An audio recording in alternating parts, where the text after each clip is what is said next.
This episode of Fearless Rebel Radio is brought to you by You on Fire. You on Fire is the amazing 12-week online group coaching program that I run, where we build up your worth from the ground up so that it's no longer hinging on the way that you look. It's got personalized coaching from me and incredible community support, plus lifetime access. Get details on what's included in this program and sign up to be notified when doors open for the next cycle by going to summerinanen.com/you on fire. I would love to have you in that program and in that group. This is Fearless Rebel Radio, a podcast about body positivity, self-worth, anti-dieting, and feminism. I am your host, Summer Inanen, a professionally trained coach specializing in body image, self-worth, and confidence, and the best-selling author of Body Image Remix. If you're ready to break free of societal standards and stop living behind the number on your scale, then you have come to the right place. Welcome to the show. This is episode 127, and I am interviewing Sassy Latte, body and sex positive feminist, about how the concept of self-love leaves out marginalized individuals, issues within body positivity, including tokenization, and more. You can find all the links and resources mentioned in this podcast at summerinanen.com/127. Before we begin, I want to give a shout out to Deb, who left this amazing review. Summer and her podcast have been a turning point for me to move away from my decades-long struggle with excessive exercise, diet restrictions, and body hate. They cover the gamut of body positive thought leaders on the podcast. She is amazing, and so is her message. Everyone who has ever looked in the mirror and hated the way they see themselves needs to listen to this podcast and start living again. Thank you so much for that amazing 5-star review. If you haven't already done so, take a minute to leave a review for the show. It helps others to find the information you are learning here. And you can do that by going to iTunes, searching for Fearless Rebel Radio, then click ratings and reviews and click to leave a review or give it a rating.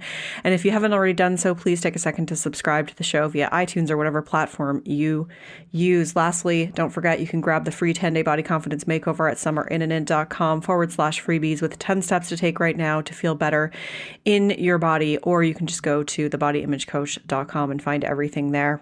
Today's guest is Brianna, aka Sassy Latte. Sassy is a body and sex positive feminist who advocates for marginalized individuals under the handle Sassy Latte on Instagram. Here you'll find Sassy facilitating open discussions about sociopolitics and intersectional feminism, and in Sassy's words, juxtaposed against dope-ass selfies.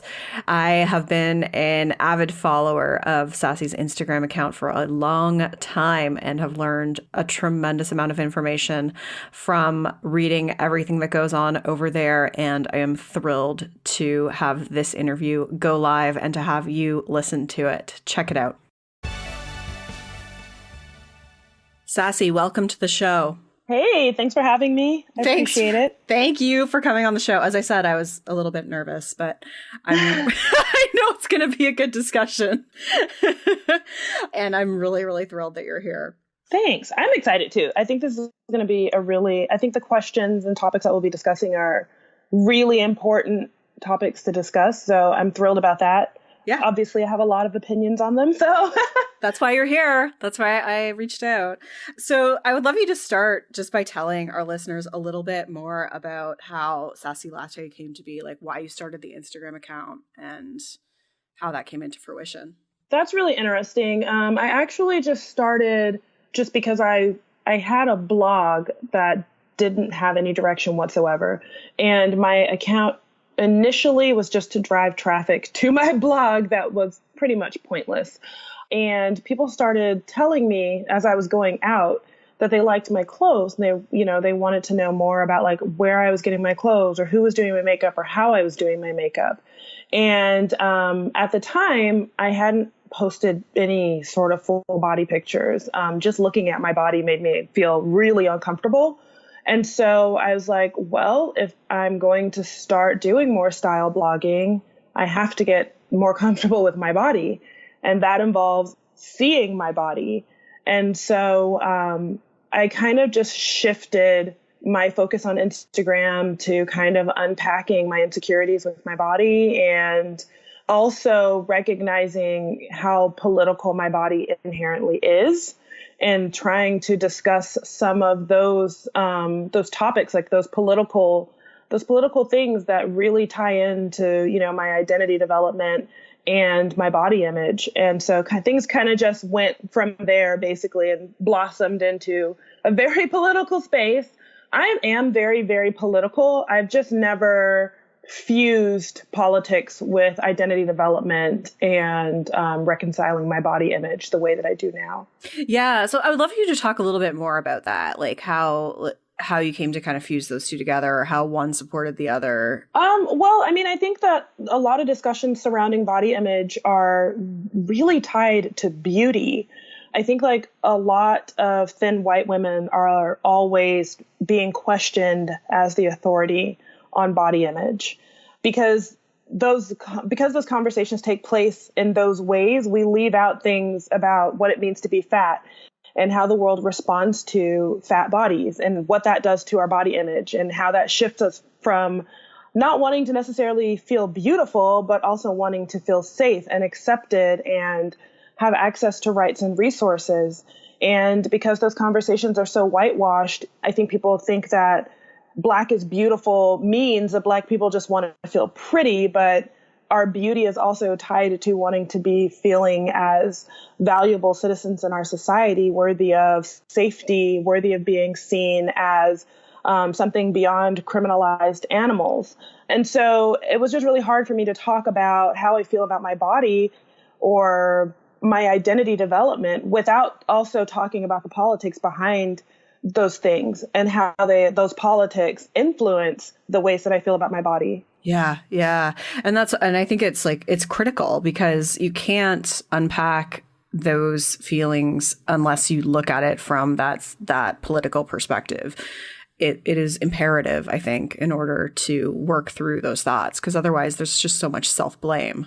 Sure. Absolutely. And it also gives you the false impression that you have control over things that you ultimately don't. Mm-hmm. How did you find body positivity? Like, did you kind of discover it before you even had this Instagram, or like when did that come into your on your radar? That's so funny. Two things. It's actually kind of an accident. Two things happened. One, my friend was just getting into plus size style blogging, and she just wanted to grow a following. And she and I used to commiserate a lot about like what we could do to increase our audience, our followers. And one of the things that she saw that was getting a lot of momentum was like just using the body positive hashtag. And so I didn't know what it meant. I just started using it because I was like, cool, we're trying to get followers. We want our blog to be popular. The other thing that happened is I encountered yours truly, Melly. She was showed up on my Facebook timeline with a friend of a friend, or a mutual friend of ours. I'm sorry. And I was just like, what the hell? What the hell? How is this bitch fat? And she's wearing this, and she's in public, and she's singing, and she's confident. And I'm like, my mind just started like wheeling out of control because nothing computed about that image. So I started stalking her on Instagram. And by stalking her, I learned about the politics behind body positivity. And I kind of just got roped into body positivity via questioning the origin of it and the politics behind it versus what we were actually seeing like on social media and in mass media. And I don't know, everything kind of just spiraled from there. Yeah, like when you first discovered it, were your thoughts, because obviously your thoughts have probably really evolved on it, and you've talked about like just like, kind of like not being involved in it at all. And I mean, which we'll get to, because I definitely want to talk to you about that. But I'm curious about your initial thoughts. Like, were you like, this is really great? Or right away were you like, this is for thin white women and that's a problem? I think initially, just because of where I was in terms of my self-confidence, I felt really in need of a community, and I felt really in need of validation. And I think initially I really mistook genuine validation. I mistook tokenization for validation. Like I felt validated, but really I wasn't being respected or understood by a lot of people. But in the beginning, it really felt like that was a beautiful thing. it felt like I was a part of this space that really cared about the politics behind body image and identity for marginalized people. And I felt really wanted and desired and validated through that. But the deeper I got into things and the more I started reading posts and really paying attention to accounts, I recognized that it was a lot of tokenization, but not very many people are educated in, the political aspect of things. Yeah. Especially, identity politics or politics related to body image at all. Yeah. And I want to talk to you about the tokenization thing in a bit. Sure. But I want to keep it close to your story just for right this second, because I know one of the things I've heard you talk about before in your stories is just the concept of self-love, and you kind of rolling your eyes at it and just, really talking about how it neglects the trauma and experiences of marginalized bodies. So can you talk a little bit about that? I feel like self-love as it presents online is so trivial. Yeah. And I don't mean to roll my eyes at anybody's experience, but like when you live a life that is full of so much body privilege, you really cannot grasp the trauma of living in a marginalized body. Yeah. And self-love for a marginalized person goes beyond just feeling comfortable with our body, and it goes beyond loving our body. I feel really like almost slighted when I try to engage in self-love that's really body centric, just because as a marginalized person, I already know that my body may never be accepted by society. So my self-love has to be more evolved, and it has to be more comprehensive than just being tied to finding beauty and appreciation for my body. My self-love has to involve a deeper understanding of my identity. My self-love has to involve an appreciation for my, intelligence and my capabilities and my capacity for empathy and compassion. Like all of those things are of the self, and all of those things deserve attention and, acknowledgement. But when it comes to self-love, it doesn't seem like people really care about those components. But those components for marginalized people are really profound, especially because our self-love will never be sufficient if it's just body-centric. Well, and I think something you mentioned earlier, just when you were talking about how you fuse the political with like your personal and identity, was you mentioned the word safety. And I think, like the idea of safety being a huge, like how can you have self-love when safe, like your existence and your safety is threatened. Like that's absolutely. Yeah. But I think that's also like, I think for a person in a body of privilege, self-love is so internalized. And when you're in a marginalized body, how you feel about yourself largely is impacted by external forces. And I don't think that people distinguish between those two. I think that privileged voices and imagery kind of is prioritized, and then it kind of just gets projected onto all of us. But how I feel about my skin isn't just how I woke up and feel about it. It's hundreds of years of being told that black is ugly, and how I feel about my body, isn't I just woke up and felt like fat was a bad thing. It's society reminding me that it's ugly and lazy and fat and unattractive and undesirable. Yeah. So what's helped you kind of unpack those things for yourself? I don't know that I have. Yeah. I really think that it's an ongoing commitment to just being aware and constantly questioning myself and holding myself accountable and giving myself space to grieve past identities and giving myself the opportunity to grow in whatever capacity that might mean. If it means growing through mistakes, or if it means growing through leaving people behind, like whatever growth means, it involves allowing myself the space to do that. So in the world of, like, I'm putting in quotation marks here, self-love, we'll call it, like people, Sure. because I cringe at the word because it's so focused on the self when it's such a cultural thing. So I Sure. Anyways, I have other thoughts on it. But what do you think needs to be talked about more in this land that we exist in online, I guess? That's the best way of putting it. Yeah. I think when it comes to self-love, I just wish that the conversation was more comprehensive. I think that's really it. You know what I mean? I feel like people really feel like they're doing critical and intersectional work when they're having these conversations about body image. And then they're just not, they're just not. They're not getting political with it. They're not even getting deep with it. They're not talking about trauma. They're not talking about intergenerational trauma. They're not talking about like really anything. Literally, it's devoid of substance. And I wish that people would talk about that. I made a post probably a year ago talking about the ED recovery community and how I couldn't relate to it because it was devoid of substance. And somebody mentioned that, well, we don't want to talk about our trauma because it's traumatic. And I'm like, well, trauma, as ugly as it is a really important part of self-love. And I don't understand how conversations about self-love happen without conversations about trauma and grief and growth, because those are all part of the self. Yeah.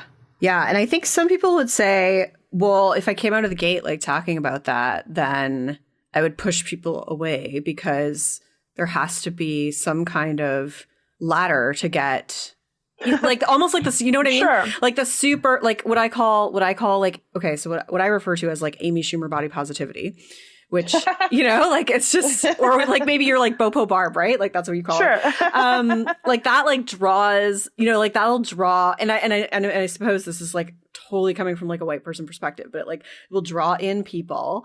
And then you kind of, they sort of go down the rabbit hole and then they start finding accounts like yours and like Melissa's and other people's that are way more political.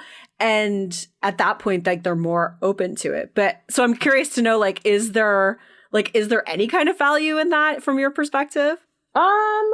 Value in like superficial self-love? Well, like just in terms of like getting people in like a foot in the door with it. I don't know. Yeah. I don't know. I feel like people are a great deal more resilient than we allow for them to be. Yeah. Yeah. And I feel like, we live in this kind of culture where we really value like hedonism and we really value instant gratification and, things that make us feel good and feel happy. And we kind of want to max out on that before we go looking for something real. I feel like it's up to each their own. My personal preference has always been to search for something real and substantive. But I recognize that not everybody is in a position to test their resilience in that capacity. Yeah. And so maybe for those people, they do need to tiptoe and test the waters and see what they can handle. Yeah. Yeah. No, I don't disagree with you at all. I was just super curious as to your thoughts on it, because I've had that discussion before with other people who have found the movement and said like, okay, if it weren't for somebody like, I'm not going to name names, but like somebody who keeps it more. I can imagine. Yeah, like you know who I'm talking about. If it weren't for them, I would have never found somebody like you, and you being you, Sassy, not me. You know what I mean? And so, well, I think like that's a different conversation. Yeah, I think that conversation isn't about the value of self-love as much as it's about the value of tokenization. Okay. So talk to me about that then. I don't know how to feel about it. Obviously, I want my audience to grow. Obviously, I want more people involved in this discussion. I like to think of my page as like an ongoing conversation. And of course, I want more perspectives and opinions, and I want more people involved in that. But I don't know how to feel because I don't have the privilege and power to show up and be accepted and have people curious about me. I almost need a liaison to tell people that I am a safe bet for people to attempt to engage with, And so that's really disheartening because everything inside of me does not want to be tokenized in that manner, because the power always goes to the person who's tokenizing me. And the moment that they deem me unworthy of that, they essentially can take back what they've given me. And I've experienced that, firsthand. And so that's why it's like, I don't want to be tokenized, because I want to be the source of my own power. But at the same time, I recognize that that's not a privilege that I have. When you say tokenized, you mean, and I'm just like, I just want to be super clear so that other people listening know what you're talking about too. But that's when like somebody, for example, would take one of your images and just reshare it and be like, yes, like that, exactly. Like without any discussion of the political nature of it, or without any involvement whatsoever I've had people delete my entire caption and just be like, this queen right here, woohoo! Yeah. And I will get a whole bunch of followers, and they will read my stuff, and they'll just be like, you're a reverse racist! I can't believe I was tricked into following you! And it's like, why were you tricked? Like, what's happening? I don't even know, where I've been reposted, what's happening. And a lot of the people will, stick around and, they'll understand. Because again, we're a great deal more resilient than we allow ourselves to be. But every now and again, somebody will show up and they will just be so upset that they were tricked into thinking that I was, a good person. And I'm just like, that's definitely a side effect of tokenization, when people refuse to engage with my message, my content, my politics, and they just share an image with, yes, queen. People don't understand who I am or what I'm about. And it's so dehumanizing, because I'm constantly having to prove my humanity and worth to a bunch of strangers who only showed up because I was tokenized. Yeah. Wow. Yeah, you do a lot of labor on your page. I'm not mad about that. I like being present. I like being, engaged. But sometimes it does get like overwhelming. Mm-hmm. Yeah. Do you block and delete people a lot, or do you all the time? Yeah, absolutely. Yeah. No, I'm just curious because I'm such a stalker, by the way. I'm never one to I'm just not a commenter on anything. Sure. I think because I'm just an introvert in general, and so I'm an introvert online. But my comment sections are really savage. So I always tell people, enter at your own risk. Yeah.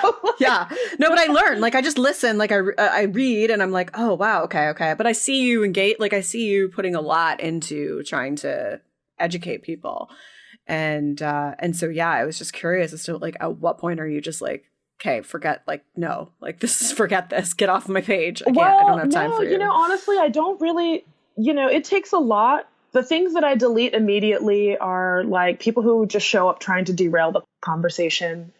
I've had that happen before, where I had, a men are trash post, and there were women that were like, my dad's the best man there ever was. Oh, no. Fantastic. Oh, no. You can totally go love your dad in the blocked section. Have fun today.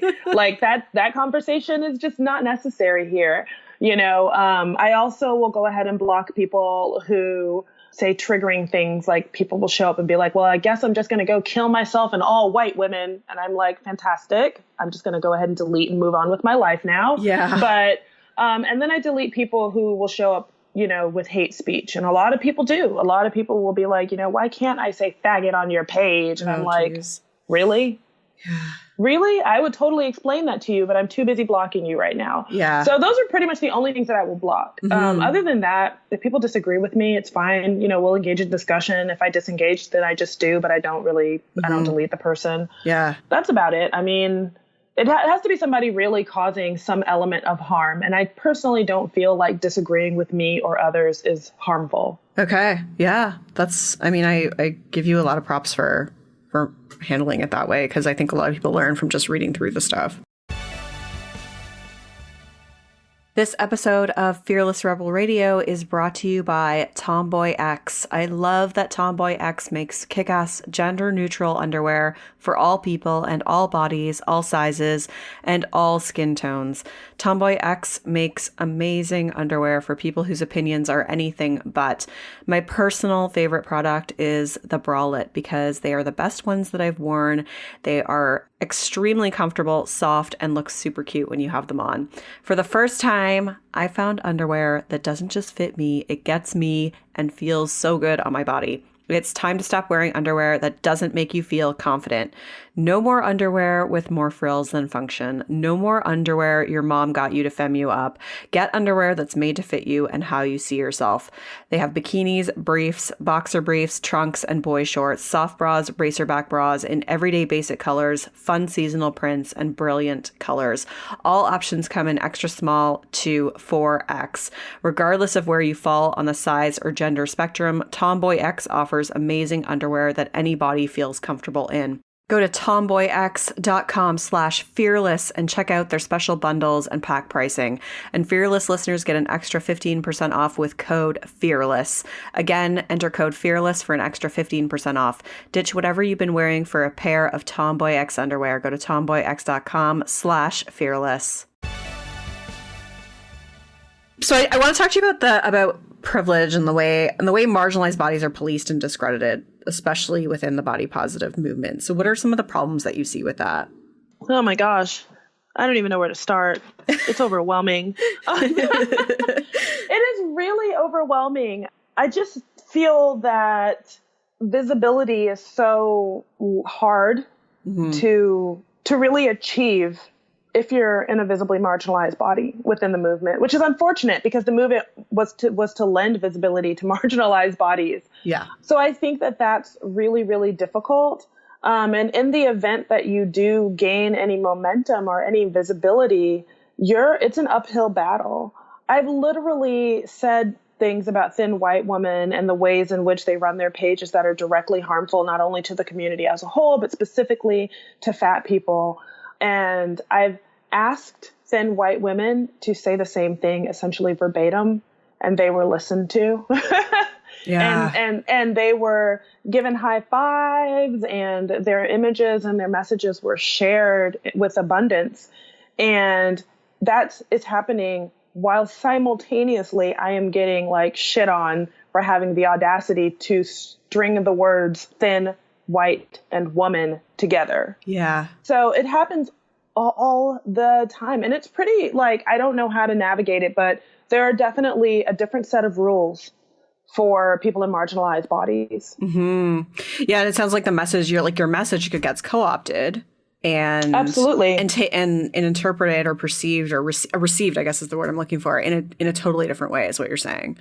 I don't think that the message gets received in a different way. I think that my message is ultimately disregarded. Okay. I really feel like people are responding to me as a person. Like it's a personal thing, because I literally asked thin white women to share my message verbatim, and they've been rallied. So I don't think the issue lies with the message as much as it lies with the person giving it.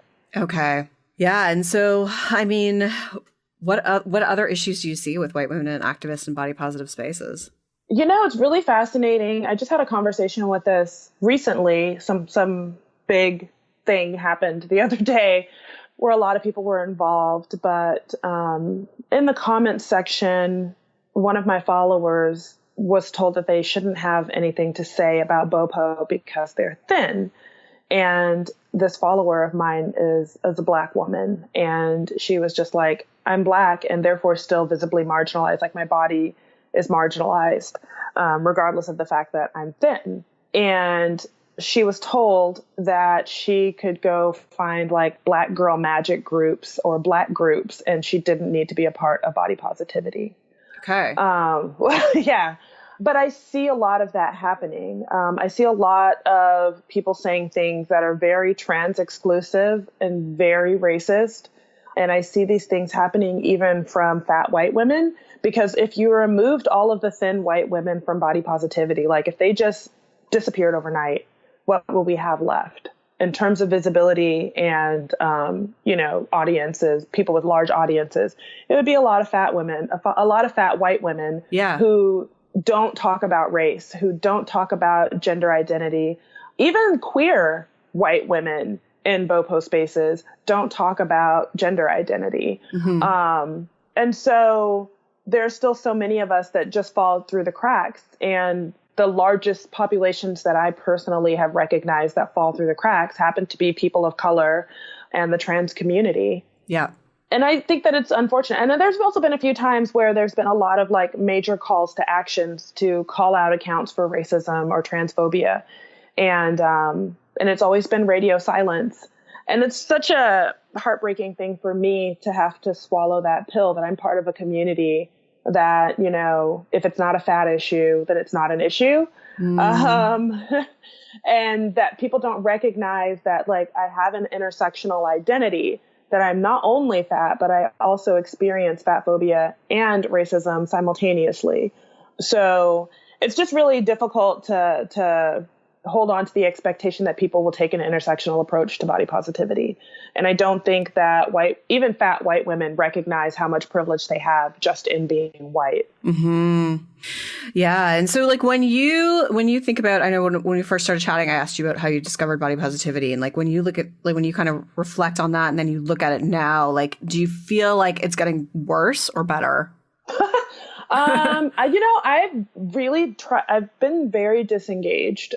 I just felt like it was spiraling for my mental health. I felt like it was really spiraling out of control. I can only be told by so many people and within spaces that I'm not welcome or that I'm not worthy, or, you know, I can only be gaslit so many times before I'm just like, okay, y'all are good. I'm going to go over here and do something else. Yeah. So it's been a long time since I've really even paid a whole lot of attention to anybody. And I've been involved in a lot of, you know, cyber altercations, I guess. So I'm blocked by like a lot of big accounts, and I'm okay with that, to be honest. Yeah. That's kind of like great for me. The temptation to like gaze upon things that are pretty upsetting as like removed under those circumstances. Right. So yeah, it really hasn't been something that I feel connected to even like try to compare then and now. I suppose though, if I had to hypothesize, I'd probably say that it's relatively the same. Mm-hmm. Yeah. I haven't looked at the hashtag in a while because that's sometimes how I'll just reflect on it. Yeah, and sure. I've just heard that, you know, because I think as the whole, and it's kind of it's a bit of a meaningless phrase at this point because of the way that it's been watered down and co-opted. And I think that because it's become more mainstream, my perception is probably that there's some voices that have like stronger platforms because they've had time to grow and they are more political and they do get it. But at that same time, there's like a whole bunch of bullshit, Fitspo, you know, like just other stuff that's come in to use that hashtag and muddy the water and, you know, basically like, I don't want to ruin, like, I mean, just take away from what it was meant to be in the first place. Right. Yeah, absolutely. But, you know, I think like that's kind of a really fascinating phenomenon that tends to happen when you invite privilege into marginalized safe spaces. Yeah. So talk to me about that. I think like that's, you know, for me, like that's the tricky element of allyship, really, because ultimately you want allies. And in my experience, you know, in a lot of the ways I need allies because people are not going to look at me as a safe and like viable point of knowledge without some white person saying, yeah, trust them. They're safe, you know, without somebody giving them the go ahead. So I do believe that allyship is valuable and helpful. However, I also recognize the detriment in allowing a space to be filled with allies who bring in their privilege and oftentimes seek a lot of acknowledgement for their work and often seek a lot of validation. And oftentimes the validation and the acknowledgement that they seek, they do it as a priority to the work that they're supposed to be doing for the marginalized community. Mm-hmm. And then things just go downhill from there. Yeah. Like, is that what you would consider performative allyship? Like when it's like, I'm doing this kind of for the validation, for the likes, like to appear like I know that I care about these things. I don't know that I would call that performative allyship because I don't think that that's allyship at all. I would definitely consider it to be I don't know, like something else in and of itself. Like, I really don't think that that has anything to do with allyship. I think in a lot of ways that's just human nature. Humans want to be seen, understood, and part of, connected to a whole. And I think that when an ally enters a space in which, the focus is not on them, they aren't somehow inherently connected to the whole other than just proximity, being there. I think it's human nature to kind of want to assert those things for yourself. The problem is that as an ally, you should be regularly checking in and regularly holding yourself accountable to make sure that you're achieving the things that you're supposed to be doing as a priority. And, I don't know, I recognize that that's difficult because it essentially goes against, human nature in a lot of different ways. Do you think that a non-fat person can be a thin ally or that a white person can be an ally? Oh, God, I don't know. Yeah, I know you've been talking about that a lot on your page, so I'm curious. What are your thoughts? I don't know. There's a big part of me that wants to say it's possible. It has to be, it has to be. But I don't know a lot of people who get it right. I'm really fortunate to be friends with Melissa, and, to get to spend a lot of time with her. She lives close to me. And I've learned a lot about what to expect out of a white ally from interacting with Melissa and seeing how Melissa navigates race and navigates, accountability and things like that. So I think she kind of gives me hope that it's totally possible, but it's also at the same time been my experience that if you just wait long enough, a white person will always, uphold and fight for, white supremacy, whether they know that that's what they're doing or not.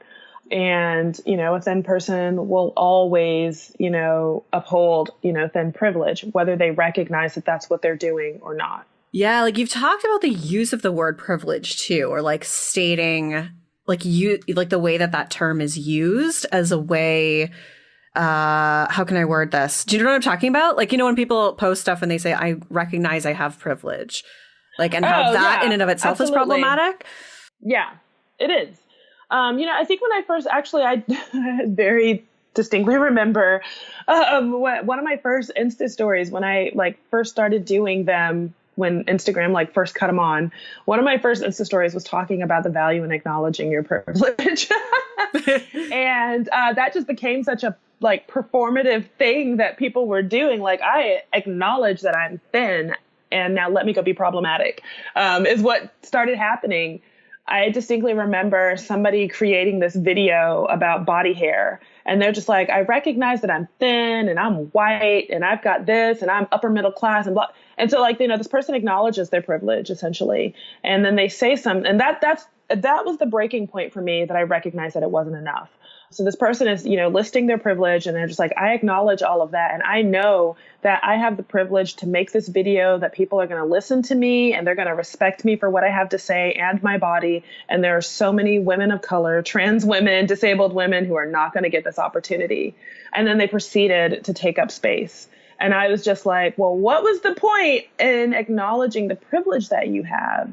Like, what was the point if you're still going to contribute to our disappearance and our silence? Like, I don't understand, Yeah. And that's when I just realized, it's just it's another performative thing that people in places of privilege do so that they can seem aware and seem empathetic. But after you acknowledge that you have access to things that people don't, why would you take those things from people who can't access them as opposed to give them to the people who can't access them? And so, yeah, just this idea of not acknowledging your privilege has just become something like people just check it off on their list and then they go on and do something, harmful immediately thereafter. Yeah. Yeah. And so so in an idealistic world, what would make someone a better ally? Like or even if you think about Melissa, what can people do better, I guess is ultimately the question I'm trying to ask you here. I think that people really need to be better active listeners. I really do. I think that people need to be listening with the person who is speaking as a priority rather than themselves. So it's not about trying to figure out where you fit into the equation or whether or not you're guilty of, X, Y, Z. It's not about trying to figure out how it applies to you as much as it is really just trying to empathize and feel with a marginalized person. Like, I have no idea what it's like to be disabled, but I do know what it's like to feel, helpless or depressed or overwhelmed or, in love or whatever. Like, I know what all of those emotions and things feel like.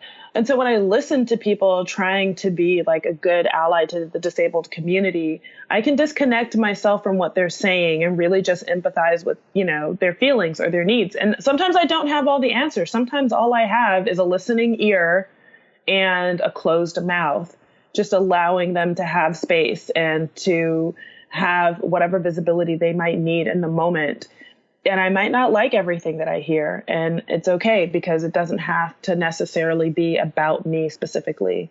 And I wish that there was just more of that, And I think that once you get that down, your behaviors have got to change. There are so many woke white feminists out there. They know better, and they are still white feminists. Yeah. Absolutely. So yeah. After you've listened and after you've empathized, like, what are you actively doing in every moment of your, political existence and your work that reflects that you've had, any empathy or any listening? Because if your work doesn't reflect that, then, it was kind of all for naught. Yeah. And so that doing, like, what are some of the doing that you'd like to see? What is some of the doing that you'd like to see more of? I'd really love to see more people in places of privilege lending visibility to marginalized bodies, or, refusing to take on work if the publication or the photo shoot or whatever's happening, if the project doesn't involve a certain amount of marginalized people, then I would like to see more people in places of privilege walking away from those projects. I would like to see more people taking up space, acknowledging their privilege, and then directly thereafter saying, because I have this privilege, I'm not going to involve myself with this project or whatever. I understand that I have the power to do so, and I was literally called upon to take up space because of that power, and therefore I'm not going to utilize it in that way.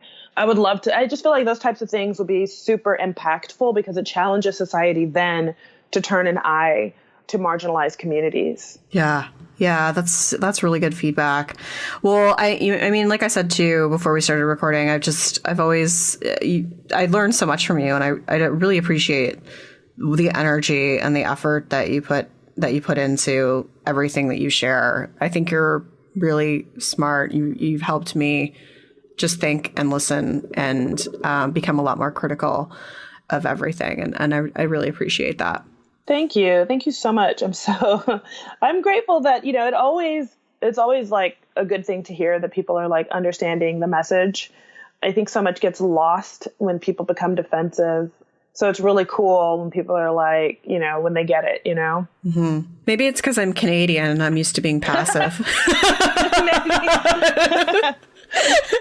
I'm not raised to think that we're the best. I'm just joking. Sorry, that's a slight on Americans.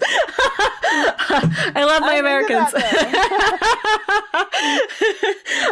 No, I genuinely, I think I've grown so much over the years just from listening, and I think you've been one of those pivotal people that, like, when I first went on your page, I was like, holy shit, like got that visceral feeling of like, wow, like what am I, I need to change stuff here. Like, this is not right. Like, and it's just helped me grow. And I think that, for other people, like, if you really just stick around and listen, like, you just become so much better off because of everything that you're saying. So I appreciate it. And I hope that more people stick around to listen, and and don't go into that defensive state of mind right away. Sure. Yeah, I do too. Yeah. So where can people find more of you? Right now, I am just on Instagram at Sassy_Latte.